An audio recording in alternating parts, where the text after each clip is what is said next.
Another very good function inside Setup Factory 7.0 is the type function, and this allows us to identify what type of variable we're dealing with. So for example, if we set up a variable here, we'll call it variable, and we'll say variable equals John.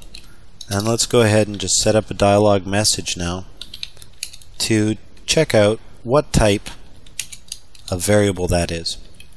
Okay, so we'll say type is, and then here we're just going to use the type function. It comes with brackets, and we just have to type our variable name inside the brackets. Okay, so we've used our type function just like we do any normal function by just inserting the value inside some parentheses. Let's go ahead and publish that and see how it looks. So we'll go ahead and run this. As you can see now, it's telling us that the type is string. So it knows that the name John is a string value. Let's take a look at how we can modify this. Let's change our variable from a string value to a numeric value. Variable now equals 3. And let's go ahead and build and run our script one more time, and we'll see what happens. Okay, as you can see, it says now type is number. Excellent.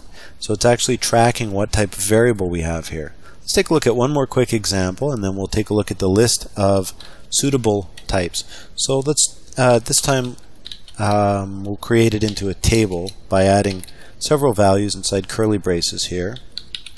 We'll do the apple, orange, banana analogy again. And then we'll go ahead and press OK, build it, and go ahead and audition our changes.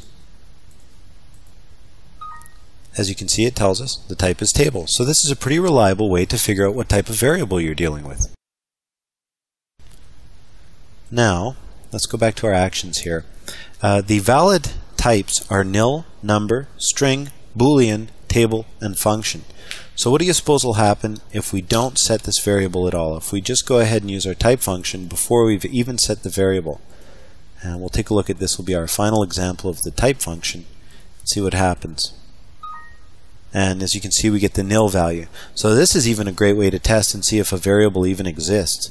So this is a fantastic function. It's one of the lesser used functions, and I encourage everybody to check it out and try it out. I use it all the time, and it helps to keep track of things and really keep it going. And particularly in instances where you may be converting strings to numbers and so forth, it really is helpful. Okay, let's go on to the next video.